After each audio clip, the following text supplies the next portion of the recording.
হাতটা এমন ভাবে এরকম ভাবে তুমি পেঁচায় রাখছো, নামাজে আসছো, ঘটনা কি? হুজুর হাতের মধ্যে একটা ফোড়া হয়েছিল। কি হয়েছিল? ফোড়া হয়েছে, টিউমারের মতো হয়েছিল।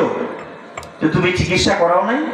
বাংলাদেশ না, আমি এটা ঘটনা বাংলাদেশের না, এমন কোন ডাক্তার নাই, এমন কোন চিকিৎসক নাই যেখানে চিকিৎসা করি নাই। হুজুর ঘটনা যদি খুলে বলি, আমি যখন আমার স্ত্রী এবং সন্তান এবং আমার মা সহ যখন একত্রে বসবাস করতাম, প্রতিদিনই যখন ছোটখাটো ঝগড়াঝাটি হইতো, আমার স্ত্রী আমার মার ব্যাপারে সবসময় কথাবার্তা বাড়ায় বলতো। আমি একদিন আইসা এরকম ভাবে পরিবেশের সম্মুখীন হয়ে যাই। হয়ে যাওয়ার পর আমার স্ত্রী বিভিন্ন কথাবার্তা যখন বলতেছে, আমি যখন মাকে জিজ্ঞাসা করলাম, মা তুমি কি আমার কথাবার্তা বলছো? মা বলে, আমাকে যখন এরকম এরকম গালিগালাজ এরকম এরকম কথাবার্তা বললো, এই জন্য আমিও তাকে এরকম কথাবার্তা বলছি। স্ত্রীর দিক লক্ষ্য করে, স্ত্রীর মায়ায়, স্ত্রীর প্রেমে, স্ত্রীর ভালোবাসায়, স্ত্রীকে আমি প্রেম করে ভালোবেসে বিয়ে করেছিলাম। ওই ভালোবাসার আবেগে আমি আমার মায়ের গালের হাত লাগাইলাম। নাউজুবিল্লাহ কইবেন না। মায়ের গায়ে যখন হাত লাগাইলাম, মা তখন সাথে সাথে আমার ব্যাপারে আল্লাহর কাছে দোয়া করলো, ও মাবুদ, আমার এই সন্তান যেন আমার জানাজার নামাজ না পড়তে পারে। আমার এই সন্তান যে হাতটা দিয়ে আমার শরীরে আঘাত করেছে, আল্লাহ তুমি এই হাতটা পছন্দ করায় দিও। তখন হাকিম আক্তার সাহেবের কাছে খুলে বলে, ও হুজুর, আমি যখন এই কাজটা করলাম, আমার ব্যবসায়ী কারণে পরিবেশ সৃষ্টি হয়ে গেল, আমি বিদেশে চলে গেলাম। হঠাৎ সংবাদ পাইলাম আমার মা ইন্তেকাল করলো। আমি বাড়ির দিকে রওনা হইলাম।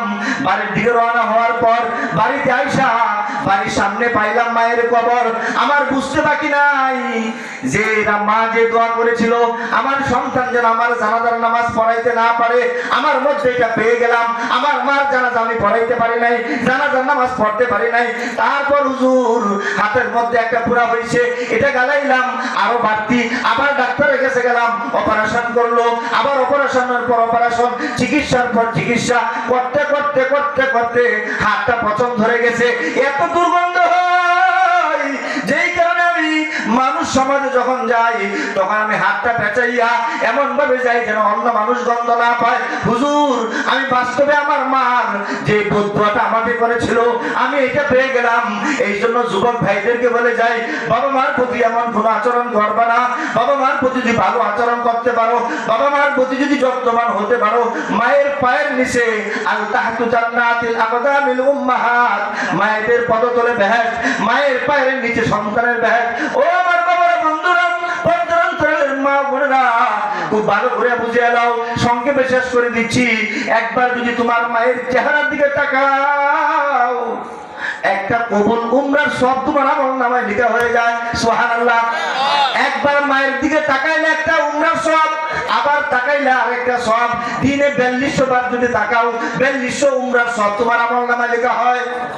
অতটা তুমি যদি টাকা খরচ করে তুমি যদি উমরার জন্য বারবার যাও, তোমার টাকা যদি প্রয়োজন না হয়, তোমার টাকার মধ্যে যদি হারাম টাকা থাকে, তোমার যে উমরার যে নিয়ম কানুন, উমরার যে ওয়াজিব ফরজ আছে, এগুলো যদি ঠিকমতো আদায় না হয়, তবে কিন্তু বাজান তোমার উমরা আদায় হবে না। আবার টাকা বেজাল হইলে উমরাও কবুল হবে না, সওয়াবও পাইবে না। কিন্তু ঘরের মধ্যে মায়ের চেহারার দিকে তাকাইলে তোমার কিন্তু আমলনামায় উমরার সব লেখা হয়ে যায়। কন্যা সুবহানাল্লাহ। ওয়াইস করিম রাহমাতুল্লাহ আলাইহির ঘটনা যদি সামনে আনা যায়, সময়ের দরকার, যেহেতু আলোচক বসা, আজকে আমরা আল্লাহ তাআলা যদি তৌফিক দান করে ইনশাআল্লাহ অন্য কোনো দিন শুনবো। আসসালামু আলাইকুম ওয়া